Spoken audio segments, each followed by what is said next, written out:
Hi, I'm Professor-Patti.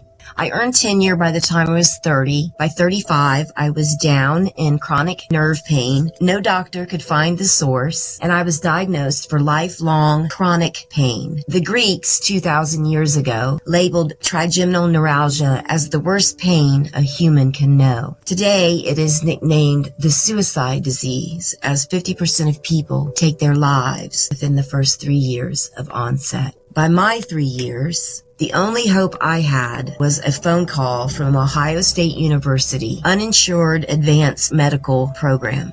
I set my deadline for July 2012 to bypass holidays, my brother's and my parents' birthdays. July would be my undoing, either if OSU wasn't going to call or if they had nothing new to tell me. I would have to take my life. Of course, I was depressed, but I looked at it more like putting a dog down when they're too sick and it's better off for them. I was a burden to anybody.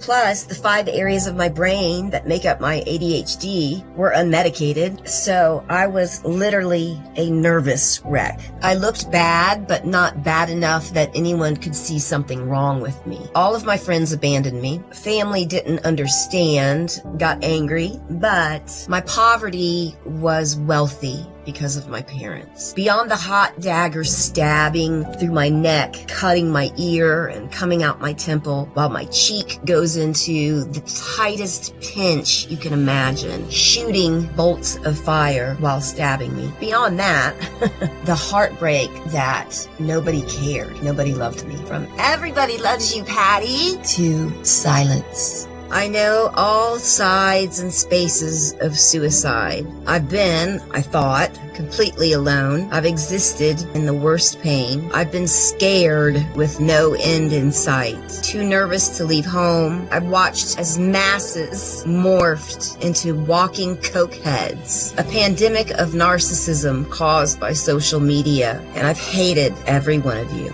And while the left side of my brain was saying, end this is awful, the right side of my brain said, fight. And I could do that as long as I had hope.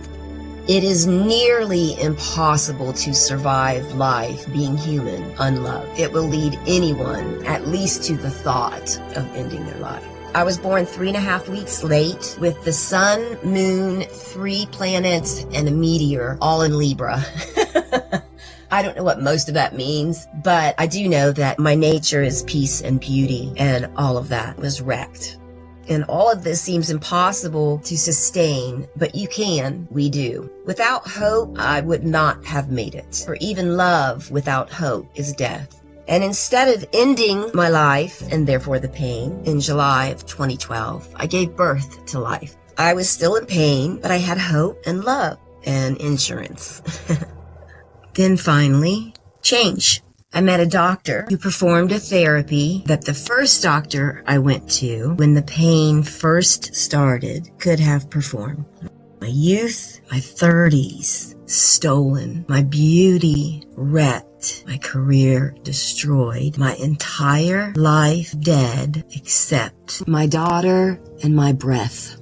The only part of me that felt living. Luckily, the anger didn't last as long as the pain. But because of all the loss, I found secrets, not so secret, just unknown, that enabled me to take back some of what was stolen. And in sharing these answers, I've found helping you is much better than hating you. I can promise you, you are not alone. You are not unloved. In the loneliest, darkest places life and our minds can take us, I found that we are all special, for we carry a piece of love and light within us, as we are the children of the Most High, who is love and the brightest light. Next, my genius friend, Dr. David Snyder, is going to show you a pose that is going to instantly make you feel better. Once you learn it, use it. Whenever you're nervous, do it. Whenever you have to go meet someone new, do something new, see somebody new. Whatever it is, do what he's going to teach you before you go. Always. He will walk you through another exercise, what's been missing. You can't get past the science of anxiety. Your brain needs reprogrammed. And Dr. David's going to help you with that. This is for any anxiety diagnosis. Absolutely everybody 13 and older needs this video. If you know a veteran, send them this video, please. Too many are dying. The sooner you have squelched these things that hold you back, the fear that holds you back, that you don't even know why you have, especially, your life is going to be so much better. It doesn't matter if you're depressed or not. It doesn't matter if you're suicidal or not.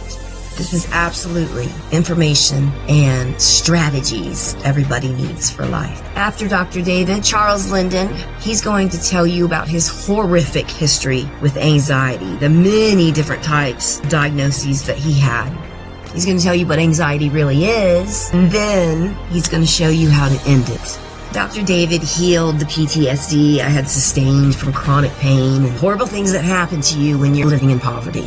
Charles's TLM gave me further understanding and more tools to cure the anxiety. Hope is here, and you're going to feel better. And if this isn't the answer, it's the answer to get you to the answer. Hope is here.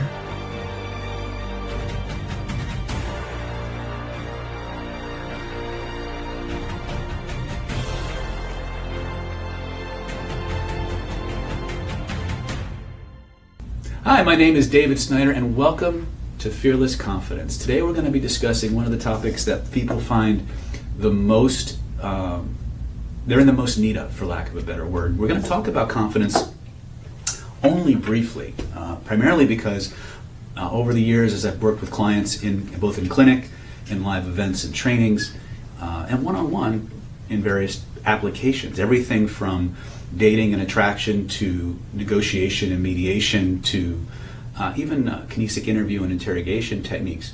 The one thing influencers of all kinds tend to focus on is this need for confidence. But what I've discovered after really just kind of burrowing below the surface into the subject of confidence, and don't get me wrong, I'm not saying that people shouldn't be confident, but what I am saying is that what most people think of as confidence is really just fear. More often than not, when you're hearing somebody say, I need to be more confident, I want to have more confidence, what they're really saying on a functional level is that I just want to stop being afraid. And so today we're going to talk about we're going to start with some very quick and very powerful tactical ways that you can stop being afraid and start entering that confidence zone in as little as 2 minutes, right? If you find yourself in a situation or a circumstance where you've been knocked off of your game, for lack of a better word, or you need to be on your game going in, we're going to share with you some very, very specific tactical approaches that you can begin to install and utilize right away. If you've done nothing but watch the first 5 or 10 minutes of this video and you had these 1 or 2 techniques, you could go out and significantly improve your performance in any theater of influence, whether that's self-influence, whether that's influencing a man or woman to go out with you, whether that is walking into the trial or courtroom, the voir dire room.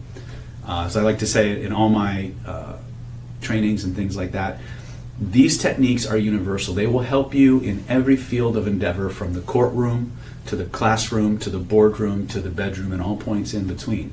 So the first thing I want to talk to you about when we talk about confidence is I want to talk to you about something I call the mind-body feedback loop. Now, most of us in the self-help world, the self-development world, we know that there's a feedback loop that exists between our mind and our body. But what a lot of us don't really understand, or what a lot of people don't really understand, is how do we influence that in a more bulletproof way.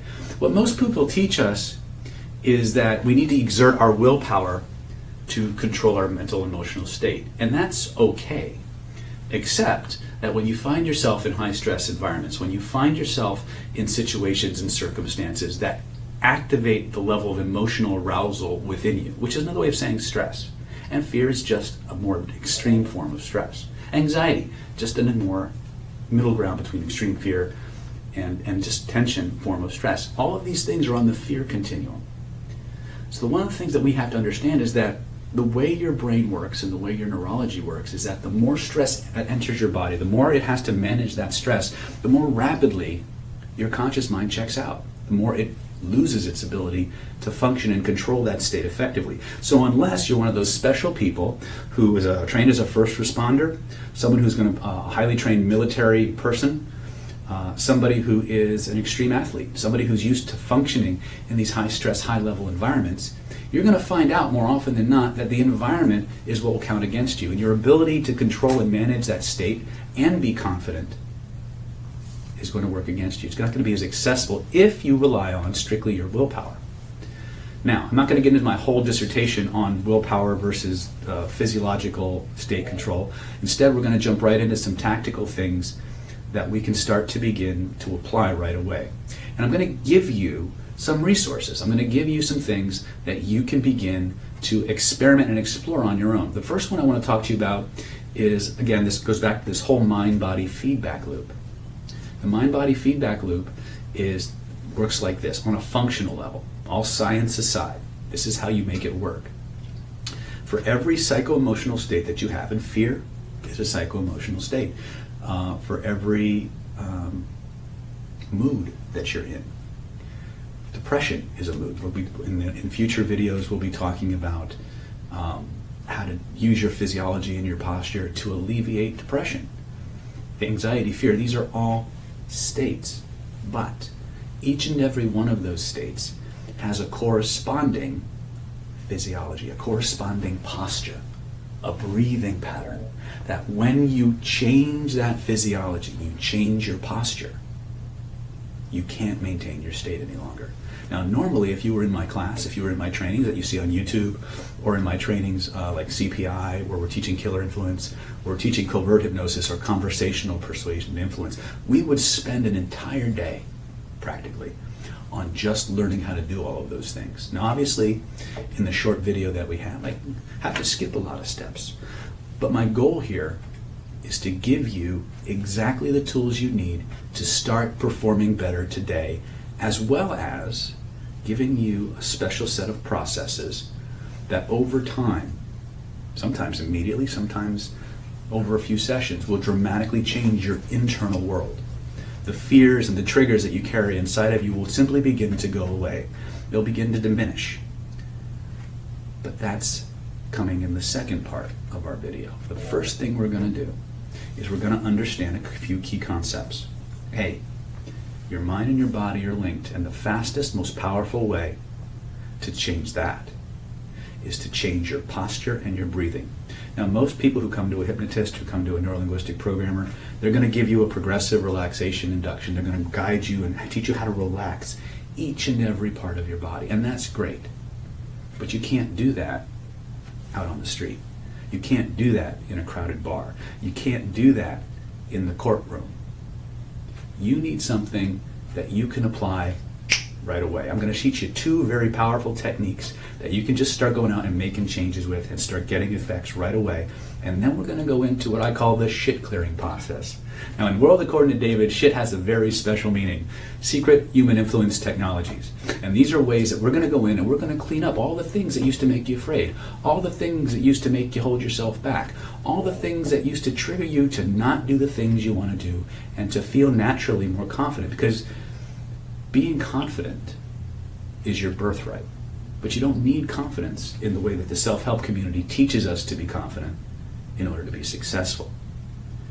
And for the purposes of this video, I'd like us to think of confidence using David's definition rather than the one you might pick up in the dictionary or in some of these other self-help trainings. I want you to think of the word confidence to mean a sense of relentless determination combined with a positive expectation, or the expectation of a positive result. You see, you don't need to be confident to be successful. You have to have a strong desire and a relentless determination to make it happen.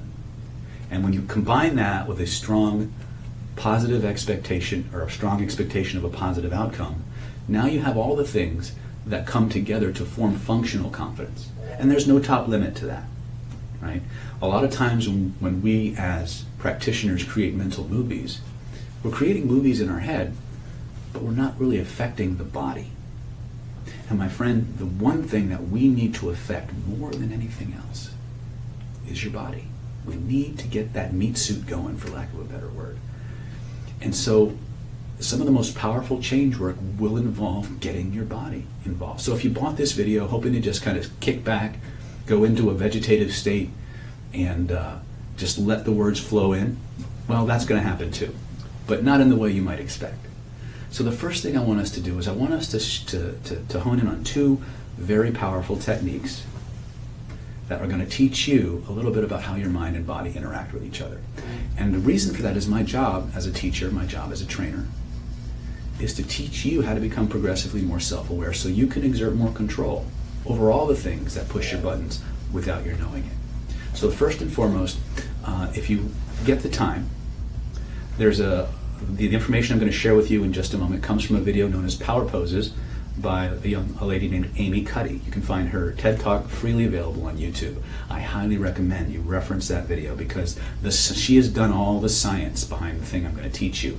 It turns out that when it comes to changing our emotional state, that certain postures and certain breathing patterns will actually cause the hormonal balances in our body to change many times in as little as 2 minutes. And so on a theoretical level, that's cool. On a theoretical level, that's kind of neat, but can we actually, how does that actually help us?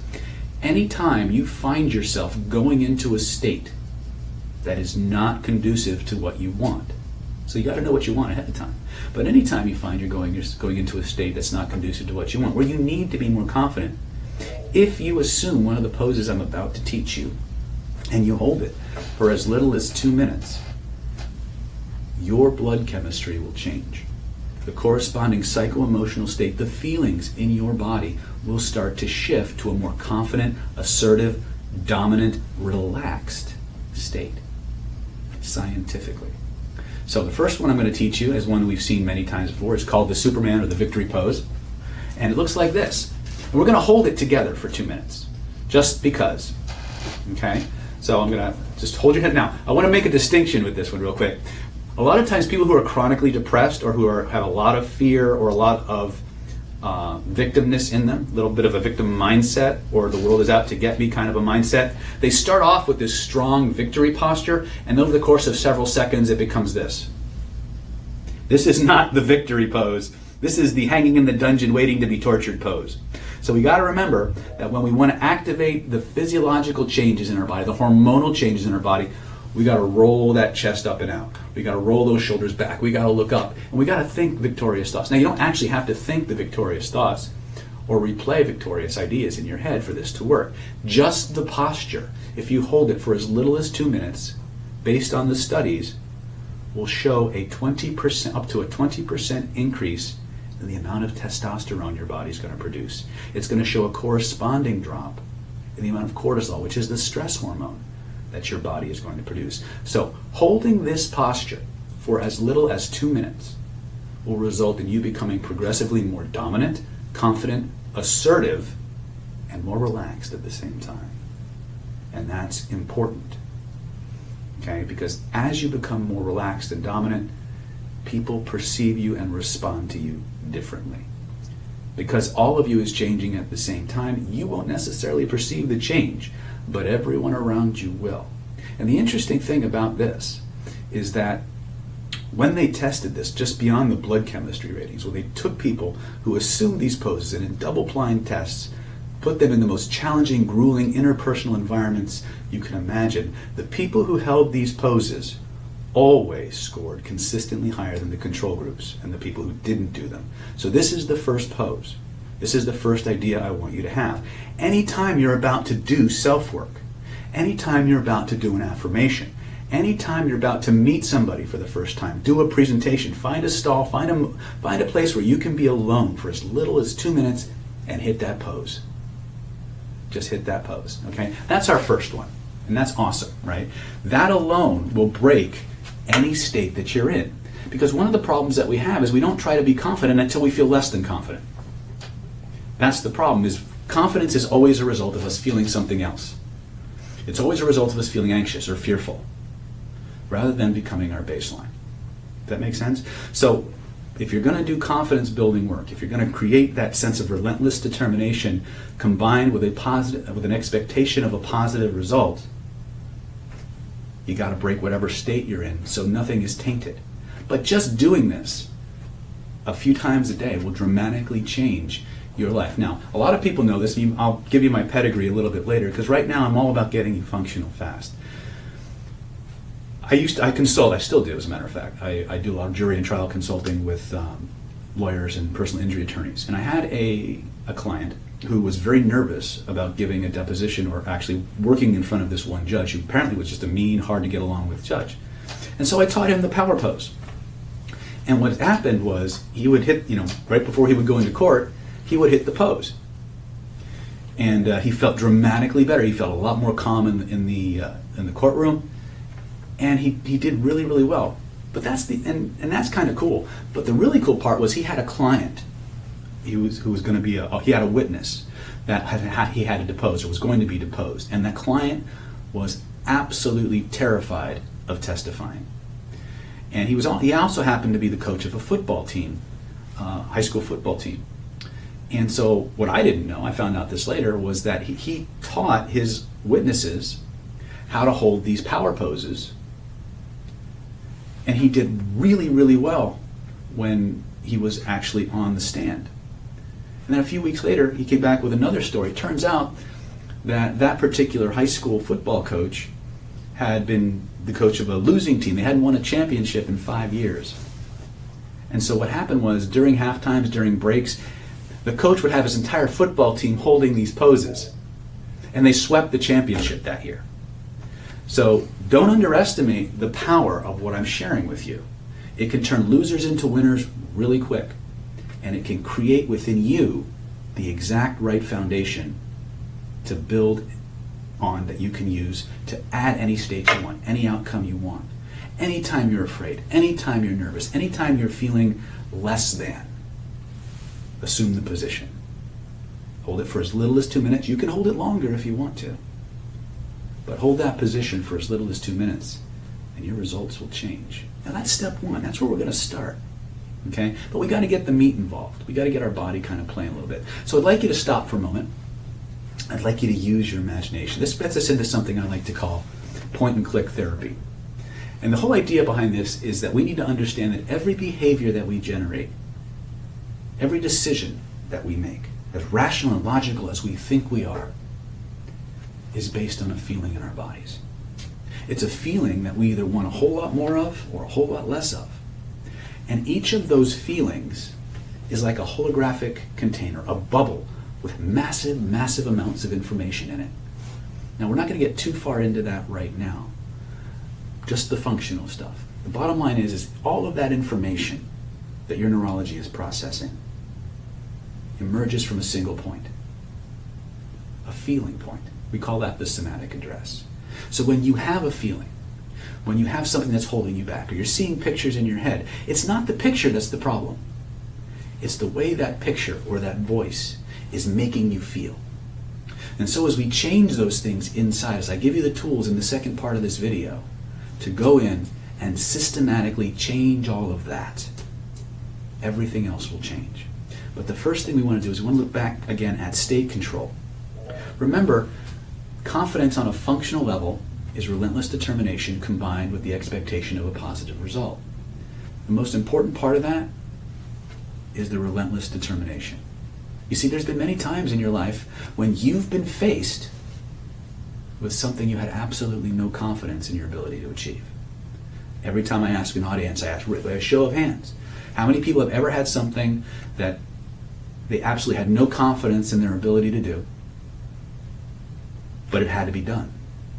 And you found out, you knuckled down, and you went and you did it, and you achieved the goal, even though you had no confidence. And then I asked them, I'm going to ask you the same thing, just to think about this for a moment. When you think about that, when you think of those moments where there was something that had to get done, but you didn't have the confidence to do it, but it had to get done, so you knuckled down and you did it anyway. When did the confidence actually come? If you're like most people, you'll discover the confidence came after you did the work. And that's the secret. You've got to get started. You've got to take action. The best GPS in the world can't help you if you stay in one spot. A perfect something, or an imperfect something, is always better than a perfect nothing. So keep that in mind. You've got to combine whatever programming that we're doing with taking the steps. And if you do that, you're going to find out you're going to be more successful more rapidly. So that being said, let's go into our next technique. This technique I like to call it the magic frame. And what it does for you is it's going to teach you a little bit about your nervous system and how your nervous system creates your pictures, your internal environment, the things that make you afraid, the things that hold you back, the voices in your head are all under your conscious control. But in order for you to fully get that, you've got to create an interface where all of that can happen. So here's the first thing I want you to do. I want you to think of something I'm going to give you a very specific scenario for me, okay? I want you to remember a time in your life when you saw something you really, really wanted. And you decided you were going to get that thing no matter what. Come hell or high water, you made a decision, and then you made a plan, and you put that plan into action, and you nailed it. Home run. I want you to go back into that moment for me, if you will. I want you to see what you saw, hear what you heard, feel what you felt, smell and taste what you smelled and you tasted. But most importantly, what I want you to do is I want you to assume that posture that happened in that moment when you realized you nailed it, when you were the top dog, you made that goal, you got the result, you made the achievement, whatever it was. I want you to stand that way. I want you to breathe the way you were breathing and let those feelings come flooding into you. And as you do that, I want you to notice something. Where in your body do you feel it? I want you to go ahead and point to it. And I'd like you to use your imagination, if you would. Imagine that floating somewhere in the space around you is a picture that represents that amazing feeling. I'd like you to just go out, reach out with one of your hands, and touch it. That's right. Just pretend. Trust your first impression. We're going to talk about the dynamics of an unconscious response in just a minute. But as you touch that moment, I want you to take both of your hands now, trace the outline of that image so you know exactly how big it is. And then just for fun, grab it. And just like you would expand the windows on your iPhone or on your touchscreen at home, I want you to make it as big as a drive-in movie theater screen. Notice what happens to the feeling in your body. And bring it back. Notice what happens to the feeling. Grab it again. Keep the picture exactly the same size. And now what I want you to do is pull it closer to your body and notice what happens to the feeling. Lift it up over your head. Pull it down around you like a big blanket. Notice what happened. Did the feeling get stronger or weaker? How did it change? And when you're ready, just for fun, you can have this feeling back in whatever degree or whatever level of intensity you want in just a moment. But for just a moment, I want you to unwrap that feeling, lift it back up over your head. Now, I don't know where you live, but here in California, I used to live in Florida, so I have a moment. We play a lot of frisbee. I want you to imagine this thing's now shaped like a frisbee. I want you to just throw it all the way back over your head until it disappears behind the horizon. Now scan your body. Notice what happened to the feelings. Did they get stronger? Did they get weaker? Did they stay the same? It doesn't really matter. There's no right or wrong. Each of us has a unique way that we process these particular drills. Now, the interesting thing is it is a drill.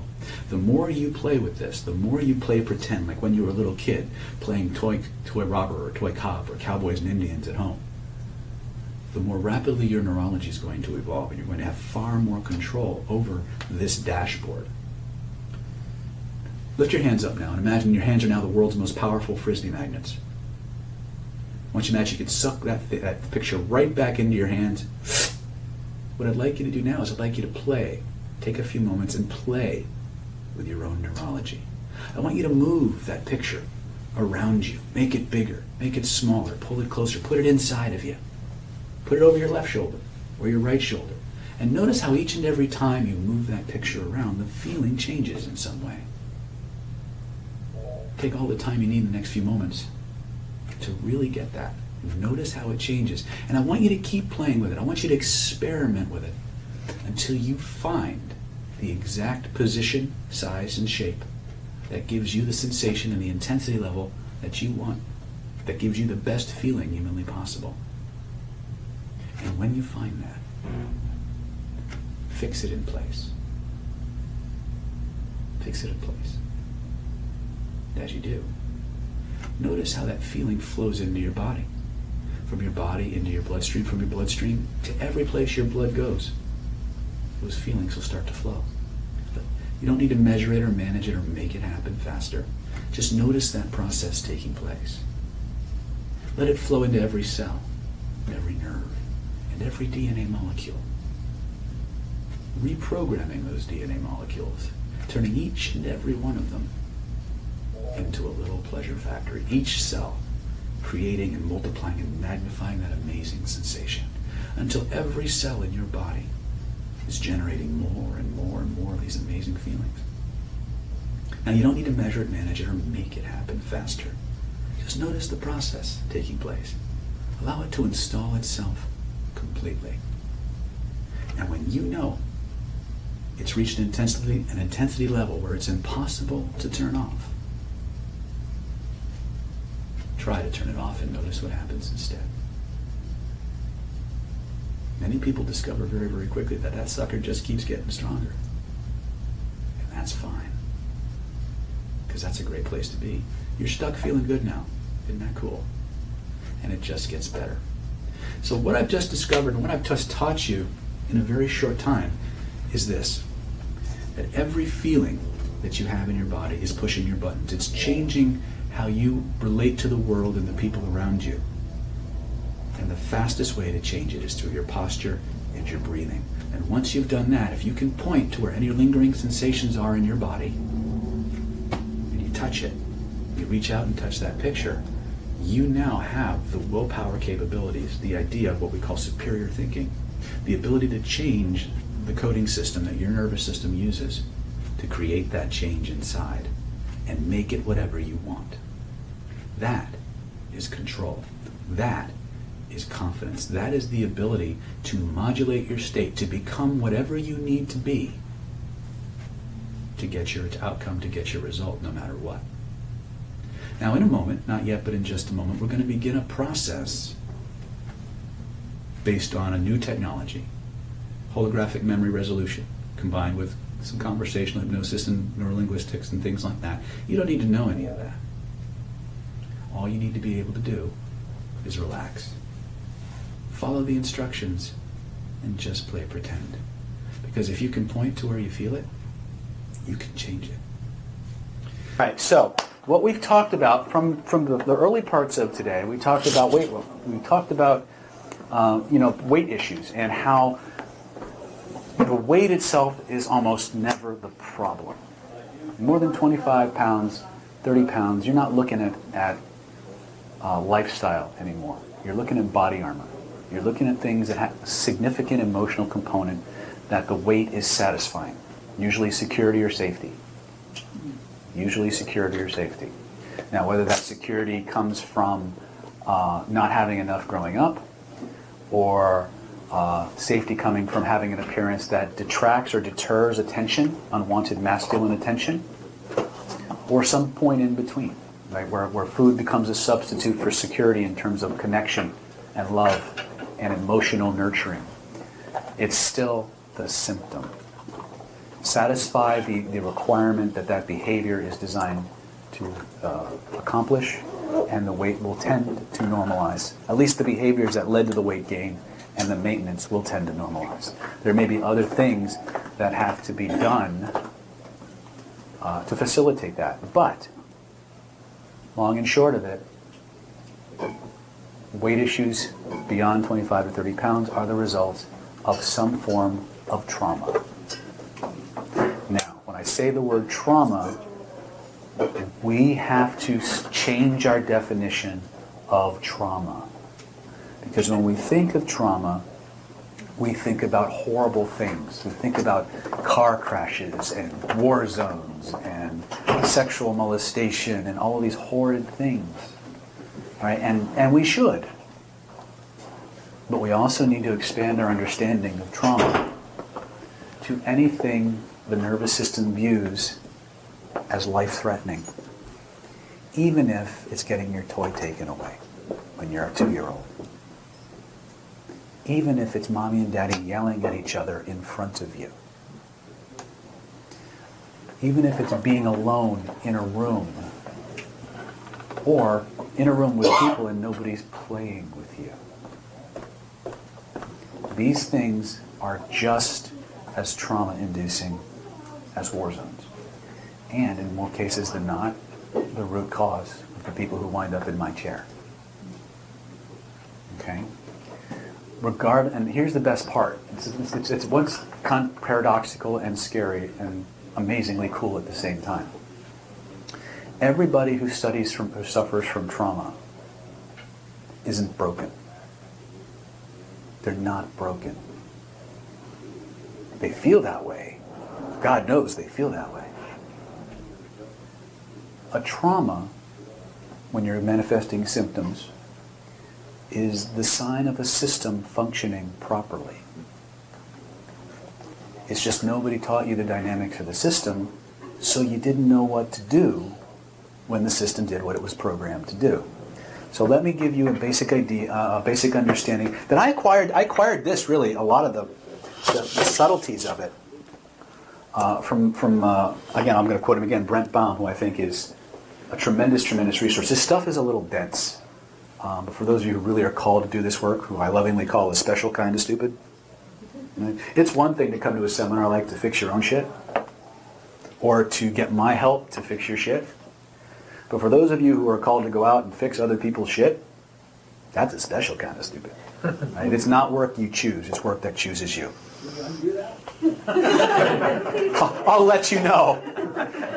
God backdoored me on this one, dudes. I'm telling you. If you'd have told me 10 years I'd be seeing patients 5 days a week, doing what I do, 20 years ago, I'd have laughed at you. Because all I wanted to do was do martial arts, pick up women, and be cool. God had other plans, and God always does. But the secret, a lot of people ask me, I need to find out what my mission in life is. What's my mission? Depends on how you feel that day.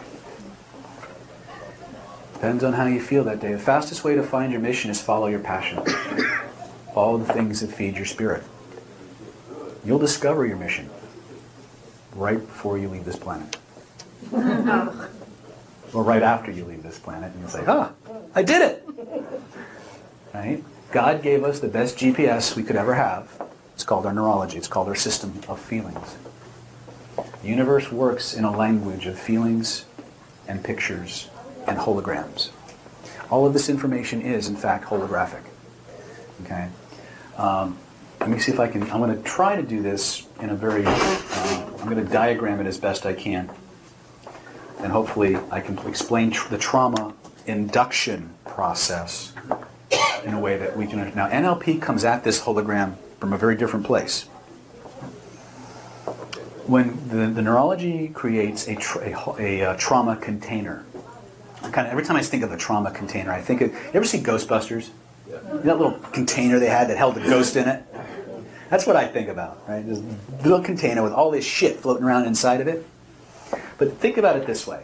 This is the line of your memory and awareness, right? And it fluctuates from state to state to state. Now, the interesting thing happens is that, let's say that this is baseline, right? We find moments of trauma. Let me move this up a little bit.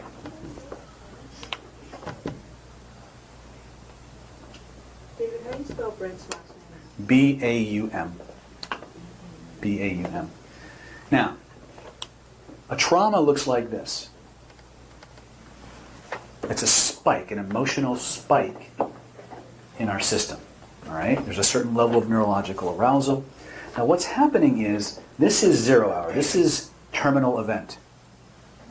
T0, right? This would be the moment of maximum emotional trauma and death. Okay? An interesting thing happens is our consciousness is pretty consistent. Our ego states are pretty consistent.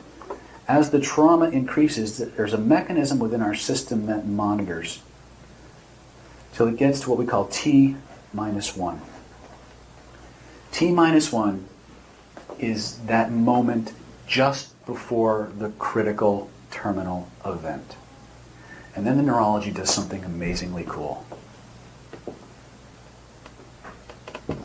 It turns it off. It literally zips that file and all the trauma in it into a container that it stores somewhere in your nervous system. When I had you point to where you feel it, you found the somatic address. When I had you notice the color, you started to bring out attributes of the container. Follow me?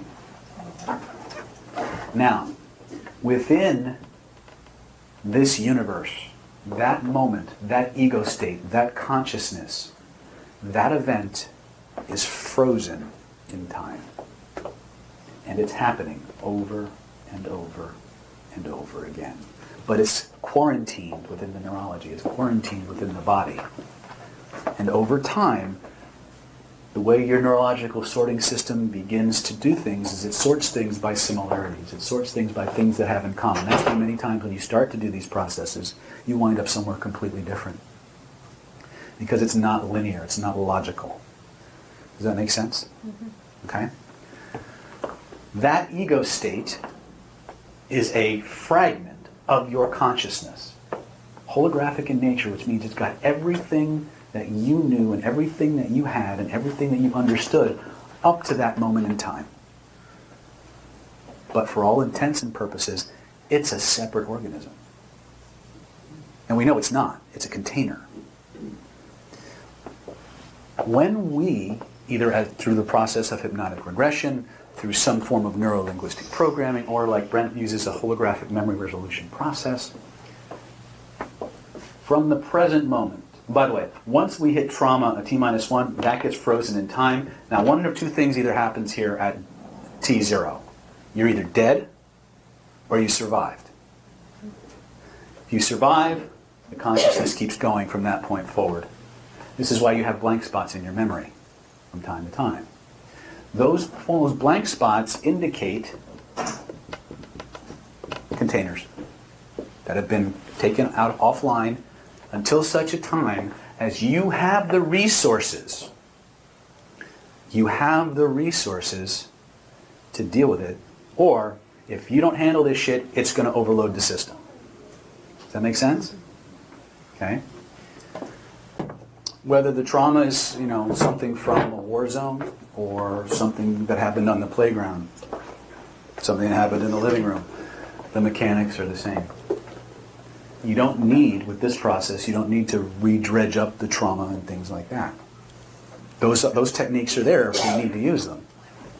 But it's important to remember that every memory that we have is a hologram. And it's a container at the same time for the emotional energy that was present at the time the scene was recorded. And it's that energy that is expressed holographically, that is connected to every other part of the body holographically.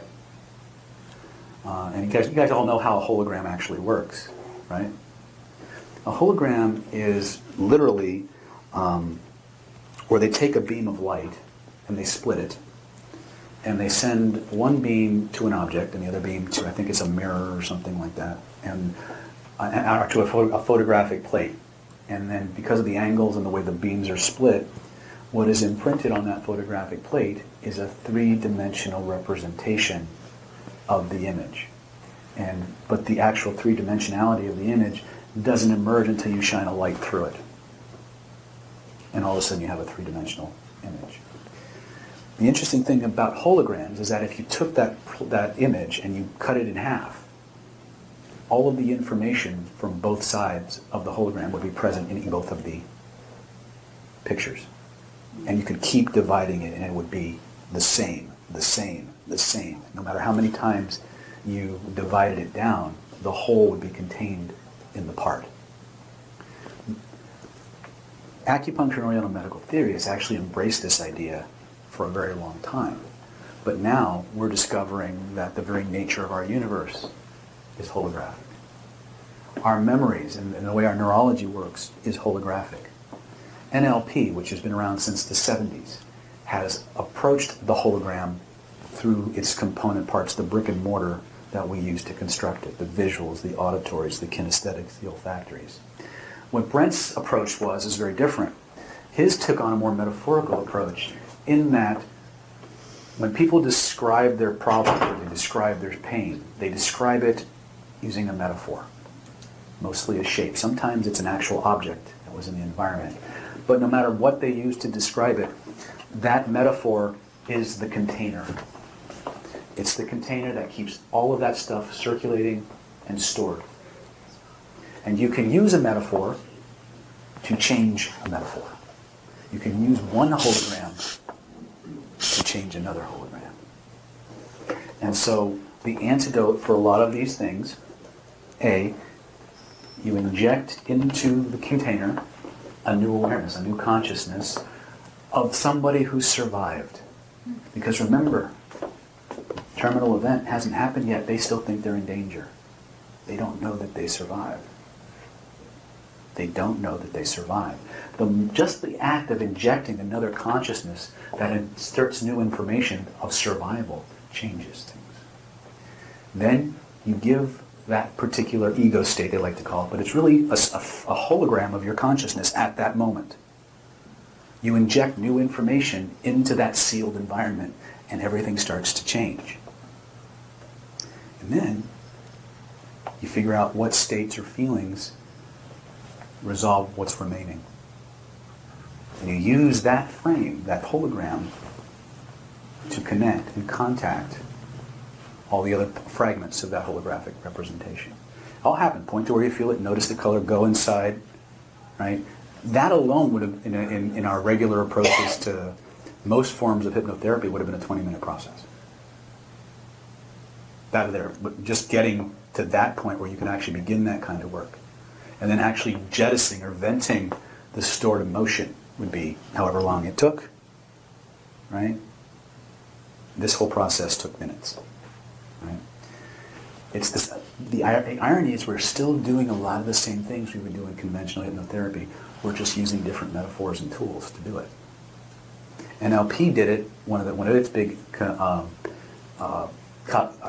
big claims to fame was the revelation of a personal timeline, a holographic sorting system that your nervous system uses to separate present from past from future. Right? And they could do really cool things with timeline. The problem a lot of times with timeline, though, was if you couldn't jettison the emotional charge, you couldn't get the change to stick.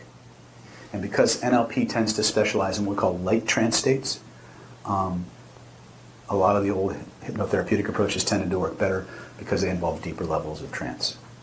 Okay? But that's how trauma, that's one of the ways that we can resolve trauma. Another way we can do it is we can point to where we feel it, take it out, spin it the other way, and put it back in. Still works faster than this. But sometimes we need to take a structural approach. In other words, how is that particular container built? The visuals, the auditories, the kinesthetics, the olfactories. Is it too close to the body? Right? That's one way we can affect it. We can affect it through the story of what happened. And we go in and we ask what happened, what happened, what happened. When I work, I try to work with as little information as I can, but sometimes I need to know a little bit of the story so I can direct and navigate.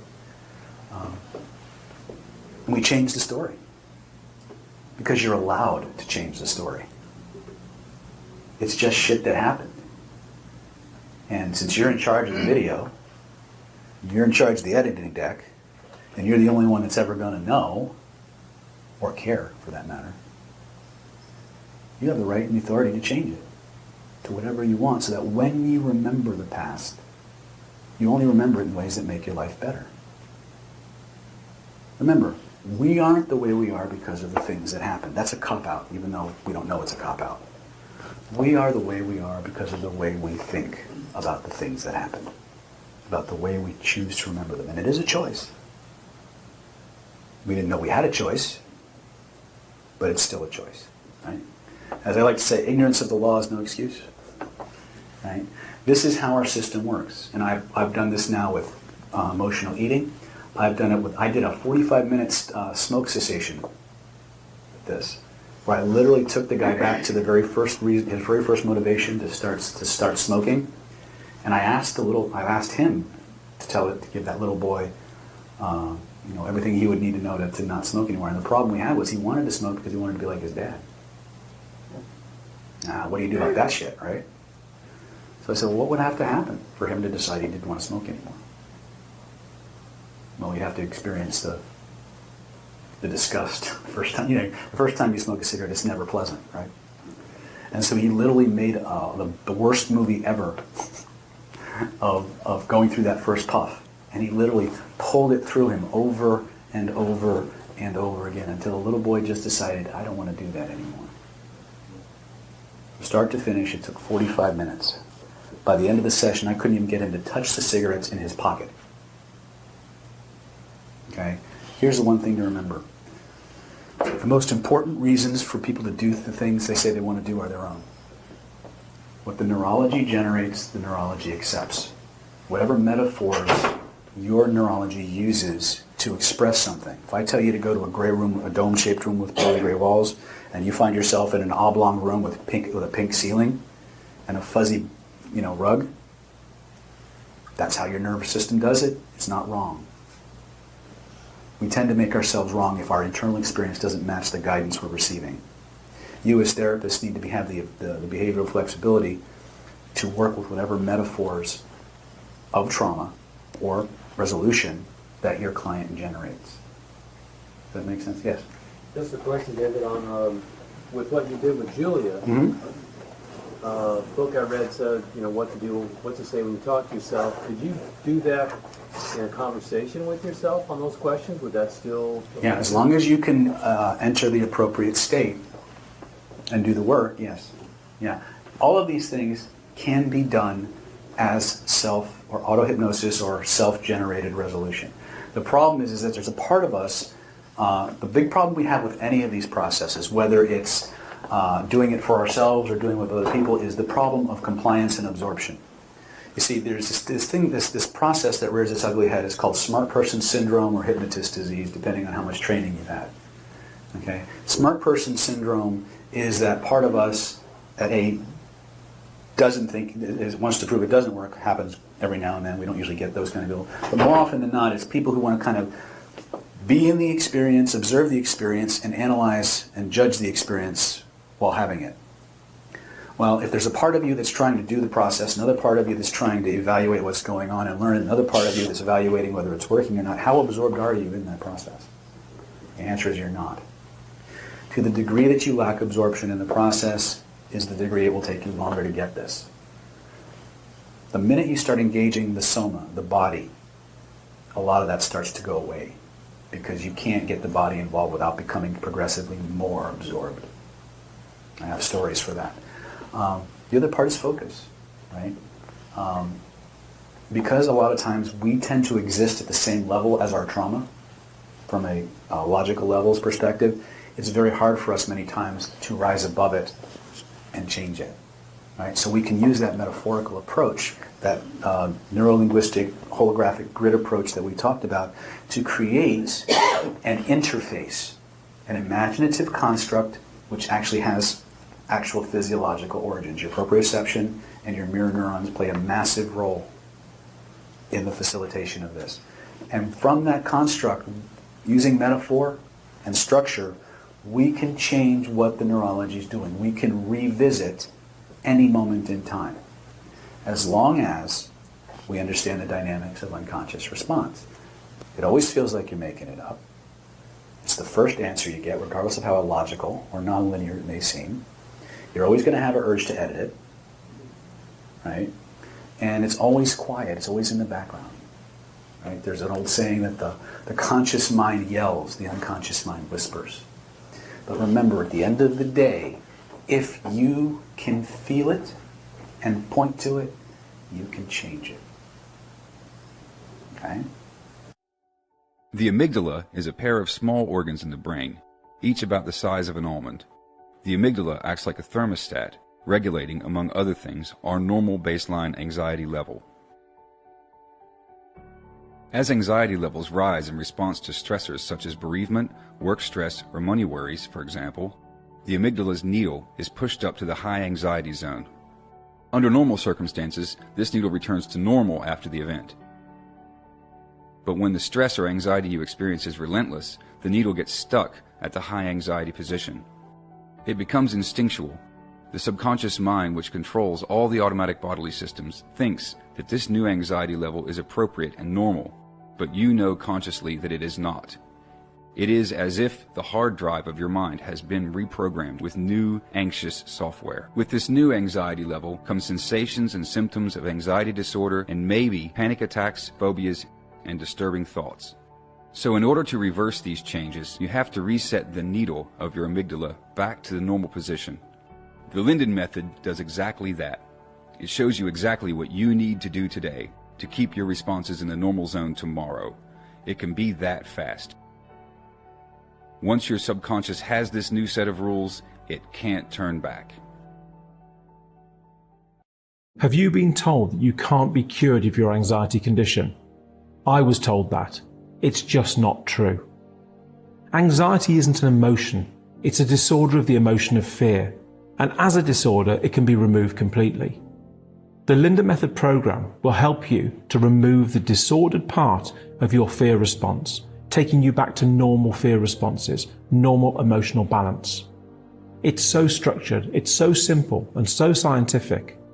All you have to do is follow the program structure and your anxiety will reduce back to normal emotional responses. You will get rid of every manifestation of your anxiety, your panic disorder, agoraphobia, OCD, PTSD, derealization, depersonalization, your health anxiety, emetophobia, eating disorders, self-harming. It all fades away when you get back to that emotional balance. And the Linden Method program will teach you exactly how to do that.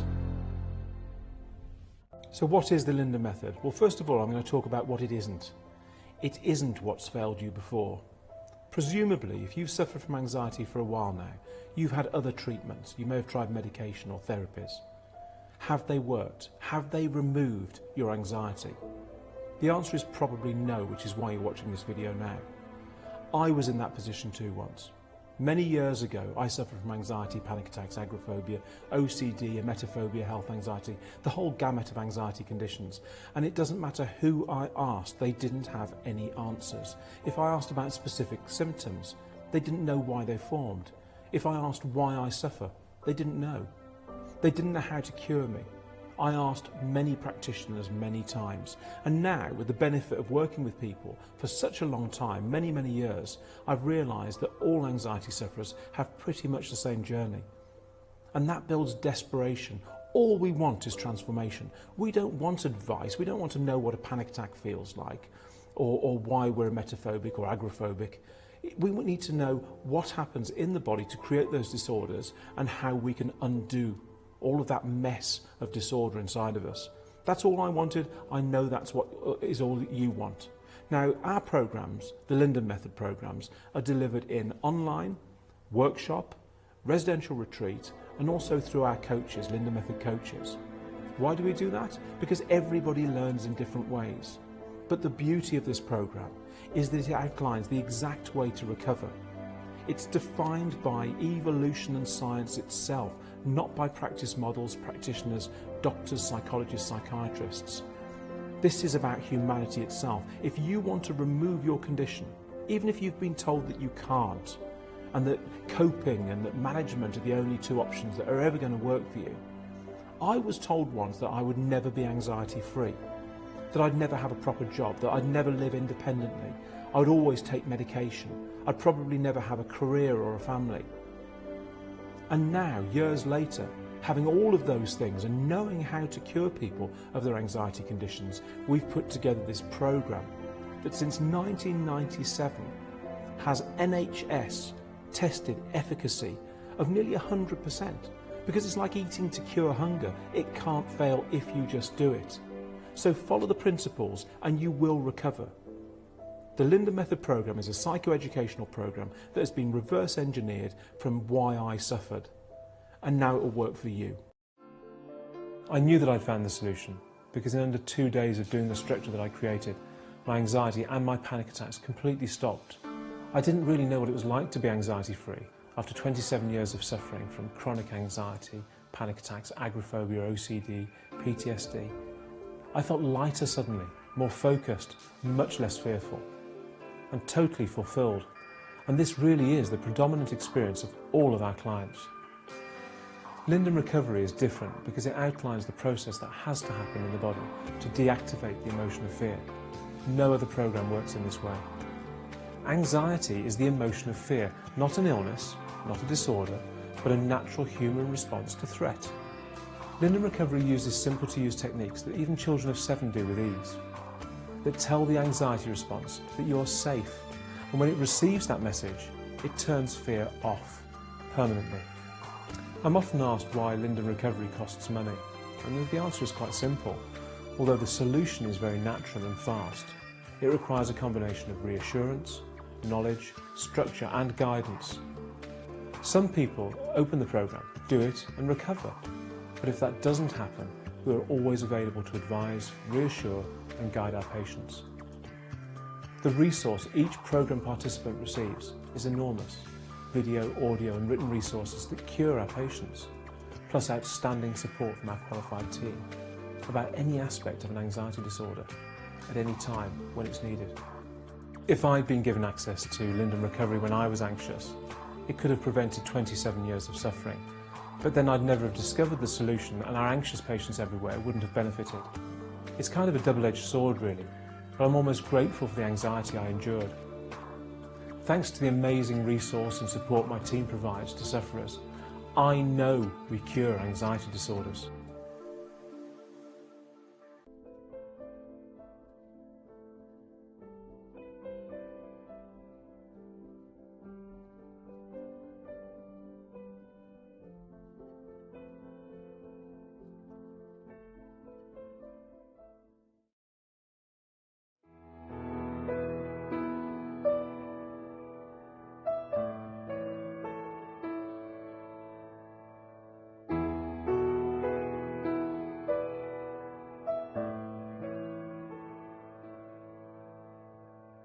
My son Louis went to the theatre just over a year ago and suffered a panic attack and stopped going out.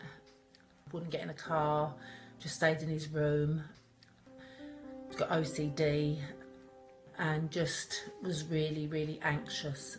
I would have panic attacks, panic disorder, really, really bad panic attacks. My world had become so isolated and so fragile, and it was a very debilitating lifestyle, and it was a dark period in my life. I'd start sweating profusely, my heart rate would start going up, I'd be out of breath, and I'd just have to get myself out of the situation. I had anxiety really bad. It affected me in so many ways, and it prevented me from doing day-to-day activities. It developed symptoms of depression, and including thoughts of suicide and self-harm, harming others. And then all of this kind of led to alcoholism, where I just drank every day to help take an edge off of all these feelings. I had a terrible fear of sick, and my anxiety prevented me from living a normal teenage life, going into adult life, and even a bit of childhood as well. I was just an anxious mess, and I couldn't do anything. I'm having these panic attacks, and my heart's sweating, my eyes sweating. I don't want to be on the train, I don't want to be in the coach. I've had to leave supermarkets with trolleys full of shopping because I had to get out, and it was horrible. I barely left the house, it even got to the point where if I could not leave my room, I would pretty much, any excuse not to leave my room, that would be the case. My anxiety symptoms were OCD, I had a phobia, had an eating disorder, I was very housebound. Suffered panic attacks every day, didn't leave my house for 12 months, and honestly thought that I would never leave my house again. I was experiencing a complete hypersensitive state of anxiety continuously, 24/7, for about 6 months. Couldn't go out with my friends, and if I did, I had to get my mum to take me there. I would start to sweat, I would get spacey, I would freeze. I couldn't do anything without having to harm myself, with it being pulling my hair out or like cutting myself, that I eventually attempted to take my life. Great to find a normal guy who had experienced what I'd experienced and really understood what I was feeling. I think the reason it worked is because everything that Louis was experiencing, Charles had been through. But very caring, very human, and they have, a lot of them having suffered. With a number of tools and techniques that actually, when put into practice, helped me eradicate my anxiety very, very quickly. Everything was explained, it was just so easy to follow, and it made a massive, massive difference to my quality of life. There's tips to tell you how, if you're in the minute of the panic attack, how to bring it down. And these things really helped me. So I took the method at home, and I can say that it's changed my life. It gave me the tools to empower myself through my own recovery. The tools that are given to you with the Linden method are effective if they're put into place correctly. It educates you to know exactly what it's all about. Simply having the knowledge about what was happening with me. It is the most simplistic plan in the world, but my God, does it work. Charles and Beth and the whole team, these guys know what they're talking about. They helped explain what anxiety is, why you've got anxiety, and it just all became so clear. 4 months now, I've been off the Charles Linden. Yeah, don't get me wrong, if I need the tools, just tap into Charles in my brain, and I'm ready to go. I'm implementing the Linden method now, thanks to the retreat, and I've done more in this last month than I have in years. It's crazy. I didn't even think that would be possible, really. Listening to his instructions and following them, I was out of my house. It was probably the most, thankful thing that I'd gone on, because it gave me my life back. Without the Linden method, I guess I would not be sat here today. I heard about the Linden method, so I went to the facility and asked for help, and I got guidance from there, and ever since then my life has changed. If you told me that I'd be like this in 2 weeks, being able to come out the house, be able to do what I want to do, be able to, you know, be happy and enjoy things in just 2 weeks, I'll tell you you're mad, that you're stupid, but honestly, the difference is phenomenal. Recently I did some filming for a TV show called Gox Teens, and through this I went on a thing called the Linda Method, and they helped guide me through. And Louis was able to follow the Linda Method, and it really, really helped him. I did the Linda Method and it completely changed everything for me. Best thing I've ever bought by far. I implemented the Linden method into my life, and I cannot explain in words the difference in my life. If you're watching this and you're suffering, please know that you don't have to suffer any longer. There is hope, and you can get the life you want much faster and much easier than you have ever dreamed. And I hope you decide to make that choice. I wish you nothing but the best and a speedy recovery. Take care.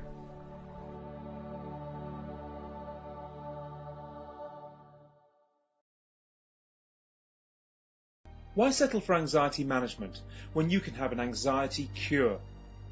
With 12 years of practice, research and development helping over 130,000 people like you to recover, our program is drug-free, scientifically verified and endorsed by psychologists and doctors.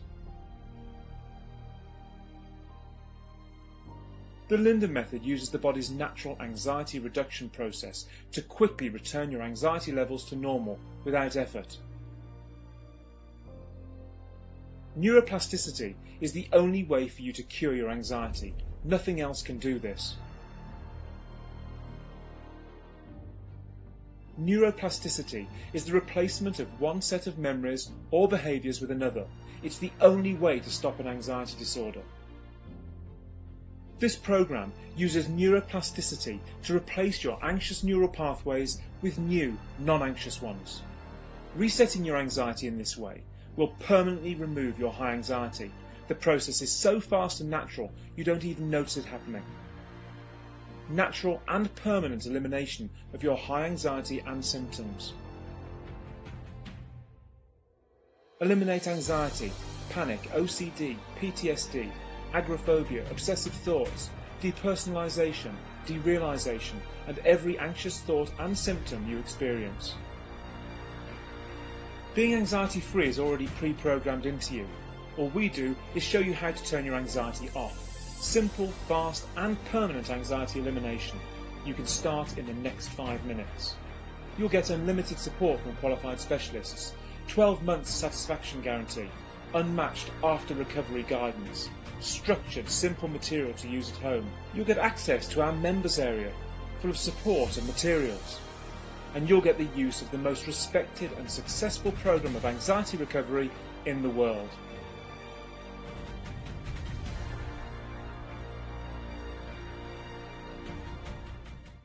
Do the thing on the screen so you get notified. Let me know how you're doing too. Leave a comment or a sweet note. Bye, baby.